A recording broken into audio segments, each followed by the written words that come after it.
Assalamualaikum warahmatullahi wabarakatuh.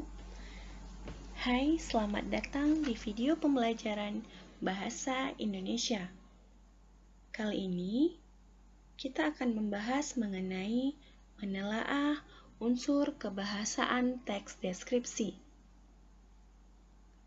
Anak-anak, kualitas sebuah teks tidak hanya ditentukan oleh isi dan struktur, tetapi juga ditentukan oleh penggunaan kaidah kebahasaan. Sebagus apapun isi dan struktur sebuah teks, jika mengabaikan kaidah kebahasaan, teks tersebut bisa membingungkan, bahkan menyesatkan pembaca.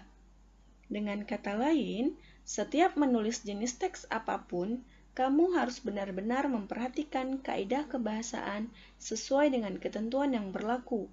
Ada beberapa kaidah kebahasaan yang penting diperhatikan dalam menulis teks deskripsi. Berikut penjelasannya.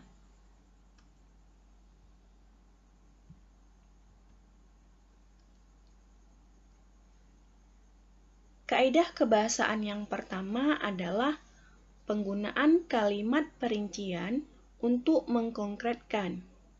Jika kalian masih ingat, pada pertemuan pertama dalam teks deskripsi, kita sudah membahas mengenai kalimat perincian. Jadi, dalam sebuah teks deskripsi, digambarkan sebuah objek yang kemudian dideskripsikan dengan kalimat-kalimat perincian. Kita lihat pada contoh, ada sebuah kalimat yang berbunyi, ibu orang yang sangat baik. Jadi, objek yang dideskripsikan adalah ibu orang yang sangat baik. Nah, mengapa ibu orang yang sangat baik? Kemudian timbul kalimat perincian dari kalimat tersebut. Jadi, kalimat perinciannya adalah dia berusaha menolong semua orang. Selain itu, dia ramah dan tutur katanya lemah lembut kepada siapa saja. Jadi, ini adalah yang dimaksud dengan kalimat perincian. Kemudian, penggunaan kalimat yang menggunakan cerapan panca indera. Maksudnya adalah kalimat-kalimat yang ditulis dalam teks deskripsi biasanya dapat menimbulkan efek tertentu dari panca indera kita. Misalnya dari panca indera penglihatan, panca indera mendengar, dan panca indera merasakan. Kita lihat contoh. Yang pertama itu adalah seolah-olah melihat. Ada kalimat dengan pantai panjang dengan pasir putih. Jadi dari kalimat ini, kita seolah-olah melihat atau membayangkan ada sebuah pantai yang sangat panjang dengan pasir putih. Jadi dengan kalimat ini menimbulkan efek seakan-akan kita melihat secara langsung bahwa ada sebuah pantai dengan pasir yang putih. Begitu juga untuk kalimat debur ombak terdengar berirama. Pada kalimat ini menimbulkan efek tertentu seolah-olah pembaca mendengar secara langsung suara deburan ombak di pantai. Begitu juga untuk udara sangat terasa segar, menimbulkan efek tertentu seolah-olah pembaca merasakan keadaan atau suasana dengan udara sangat terasa segar. Nah, pada kalimat-kalimat seperti ini sering ditemukan dalam sebuah teks deskripsi.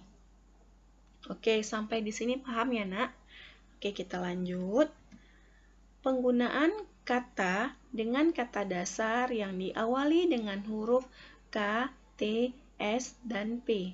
Di sini Ibu berikan 4 contoh kata, yaitu ada kata memesona, kata menakjubkan, kata menyuarakan, dan kata mengombinasikan. Jika kita lihat, keempat kata ini, kata dasarnya adalah pesona, takjub, suara, dan kombinasi.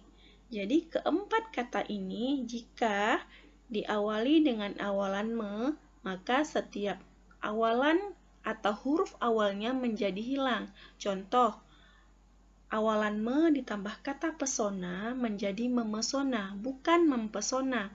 Jadi, pada huruf K, T, S, dan P ini menjadi luluh karena diawali dengan awalan me.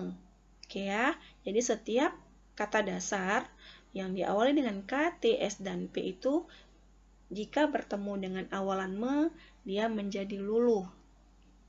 Oke, selanjutnya penggunaan sinonim. Penggunaan sinonim atau penggunaan kata khusus juga sering ditemukan dalam sebuah teks deskripsi. Misalnya, ada kata cantik. Sinonim atau persamaan katanya adalah indah dan elok. Kemudian ada kata melihat. Persamaan katanya adalah menengok dan memperhatikan. Maksudnya adalah dalam sebuah teks deskripsi untuk menimbulkan efek tertentu dapat menggunakan kata-kata yang lebih segar atau kata-kata yang lebih hidup dari kata aslinya. Misal, ada sebuah kalimat seperti ini. Pemandangan yang cantik. Jika kita dengarkan kalimat seperti itu sah-sah saja, namun terkesan biasa saja. Jika kita ganti dengan kalimat pemandangan yang sangat indah. Nah, kalimat tersebut menimbulkan atau terkesan menimbulkan efek tertentu ya, terkesan seakan-akan kalimat tersebut menjadi lebih hidup dibandingkan dengan menggunakan pemandangan yang cantik. Oke, sampai di sini paham ya? Lanjut, penggunaan kalimat bermajas. Penggunaan kalimat bermajas ini bertujuan untuk menimbulkan efek tertentu sehingga pembaca seolah-olah merasakan apa yang dirasakan dalam suasana teks deskripsi. Kita lihat contoh. Pantai berpasir putih nan lembut dan air laut yang biru kehijauan. Nah, kalimat ini adalah kalimat bermajas atau gaya bahasa. Kalimat tersebut jika dibandingkan dengan kalimat pantai berpasir putih dan air jernih. Jika kita bandingkan kedua kalimat tersebut, maka kalimat yang berbunyi pantai berpasir putih dan air jernih terkesan biasa saja dibandingkan dengan kalimat pantai berpasir putih nan lembut dan air laut yang biru kehijauan. Nah, inilah yang dimaksud dengan kalimat bermajas, yaitu untuk menimbulkan efek tertentu sehingga pembaca tertarik atau merasakan apa yang ditulis dalam teks deskripsi tersebut. Kemudian ada ejaan. Anak-anak, sebelum Ibu melanjutkan pembahasan kita, Ibu ingin sampaikan bahwa saat ini ejaan yang berlaku dalam bahasa Indonesia adalah ejaan bahasa Indonesia, bukan ejaan yang disempurnakan atau EYD. EYD tidak berlaku lagi karena saat ini yang berlaku adalah EB atau ejaan bahasa Indonesia. Nah, ejaan bahasa Indonesia sangat banyak yang digunakan. Jadi, untuk pertemuan kali ini yang akan Ibu bahas adalah beberapa penggunaan ejaan yang sangat sering kita temukan sehingga dapat membantu kalian dalam menulis teks deskripsi. Yang pertama yaitu penggunaan huruf kapital. Penggunaan huruf kapital dalam bahasa Indonesia juga sangat banyak sekali. Jadi yang Ibu sampaikan contoh dalam pembelajaran kali ini adalah beberapa yang sangat membantu kalian untuk membuat sebuah teks. Yang pertama, huruf kapital dipakai sebagai huruf pertama awal kalimat. Contoh, sekolah baruku termasuk salah satu sekolah favorit di kotaku. Kita lihat pada kata sekolah, S-nya ini selalu ditulis menggunakan huruf. Baik, kita lihat contoh. Sekolah baruku termasuk salah satu sekolah favorit di kotaku. Pada kata sekolah, huruf S-nya ditulis menggunakan huruf kapital atau huruf besar. Jadi setiap menulis sebuah kalimat, kalian jangan lupa menggunakan huruf kapital pada awal kalimat. Oke, selanjutnya, huruf kapital dipakai sebagai huruf pertama unsur nama orang dan nama atau letak geografis. Contoh yang pertama, teman baruku bernama Muhammad Nabil Makarim. Jadi, setiap awalan suku kata dalam menulis nama orang selalu diawali dengan huruf kapital. Kata Muhammad, M-nya ditulis menggunakan huruf kapital. Kata Nabil, N-nya ditulis huruf kapital. Dan terakhir Makarim, M-nya ditulis dengan huruf kapital juga. Berikutnya, air laut di Pantai Lampu U berwarna biru kehijauan. Pada kata Pantai Lampu U, P-nya ditulis menggunakan huruf kapital, L-nya juga menggunakan huruf kapital. Jadi dalam menulis letak geografis atau nama letak geografis ditulis menggunakan huruf kapital. Selanjutnya, huruf kapital dipakai pada awal kalimat dalam petikan langsung. Contoh, Karisa bertanya, kapan kita pulang? Jadi setelah tanda petik 2, selalu diawali dengan menggunakan huruf kapital. Jadi pada kata kapan ini, K-nya juga ditulis menggunakan huruf kapital. Berikutnya, penggunaan kata depan dan kata awalan. Kata depan dalam bahasa Indonesia itu terdiri dari 4, yaitu dari di, ke, dari, dan pada. Pada kesempatan kali ini akan Ibu bahas hanya 2 saja, di dan ke. Kita lihat contoh, Rizky akan mengikuti lomba menulis cerpen tingkat nasional di Jakarta. Jadi kata di sini bermakna kata depan dan ditulis terpisah dengan kata selanjutnya. Kita bandingkan dengan kata awalan, seluruh siswa kelas 7 diberi tugas menulis cerpen. Di pada kata awalan ini ditulis serangkai dengan kata berikutnya. Jadi perbedaan antara kata depan dan kata awalan, kata depan ditulis terpisah karena menyatakan kata tempat. Sedangkan kata awalan ditulis serangkai dengan kata berikutnya karena bukan bermaksud atau bermakna kata depan. Berikutnya, kata depan ke. Naswa selalu berangkat ke sekolah pukul 7. Kata ke atau kata depan ke juga ditulis terpisah dari kata berikutnya karena menyatakan kata tempat. Pada kata awalan, siswa yang keluar masuk pada saat pelajaran berlangsung harus mendapatkan izin dari guru. Pada kata keluar, ke-nya ini ditulis serangkai dengan kata berikutnya karena bukan bermakna kata depan. Oke, berikutnya penggunaan tanda baca. Tanda baca dalam bahasa Indonesia sangat banyak sekali.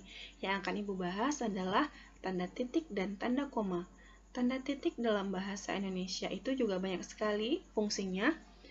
Ini hanya salah satu contoh yang akan Ibu berikan. Tanda titik dipakai pada akhir kalimat pernyataan.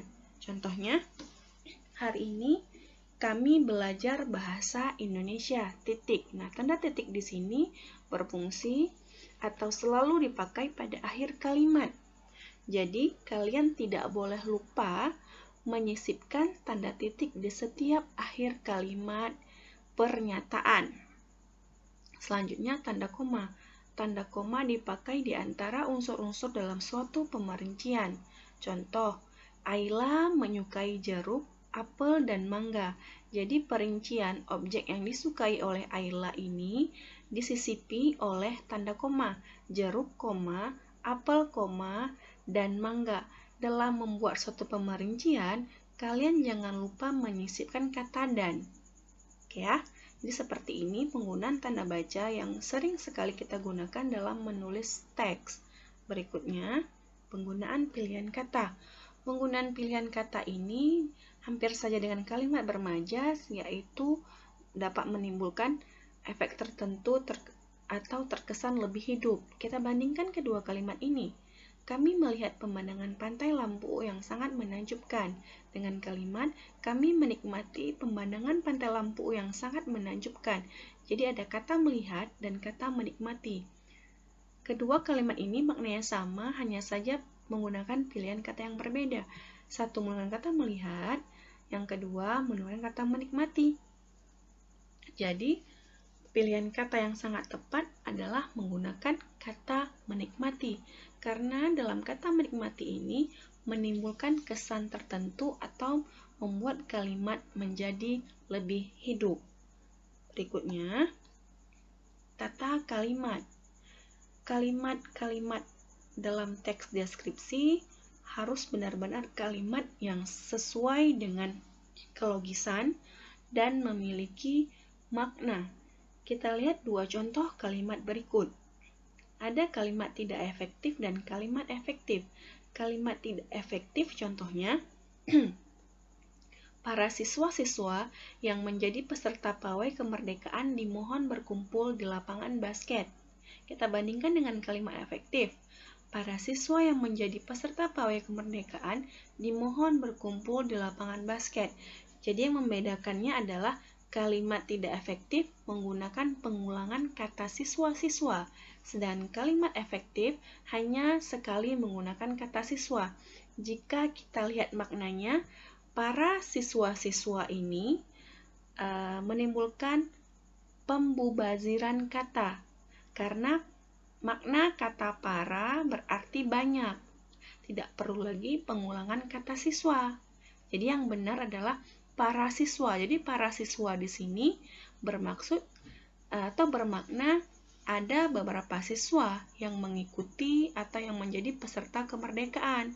Atau kalau kita hilangkan kata para, bisa jadi kita ulang kata siswanya. Siswa-siswa yang menjadi peserta pawai kemerdekaan dimohon berkumpul di lapangan basket. Jadi jika ada kata para, kemudian ada pengulangan kata siswa-siswa ini merupakan kalimat tidak efektif. Jadi pilih saja, boleh menggunakan kata para siswa atau menggunakan siswa-siswa. Berikutnya, sudah habis. Oke, baiklah anak-anak. Cukup sekian pembahasan kita hari ini. Mudah-mudahan kalian mengerti. Jika kalian tidak paham dengan pembahasan kali ini, kalian dapat menghubungi ibu ya. Dan seperti biasa, untuk mengasah kemampuan kalian dapat mengerjakan latihan yang telah ibu lampirkan pada laman e-belajar. Baik, salam literasi. Assalamualaikum warahmatullahi wabarakatuh.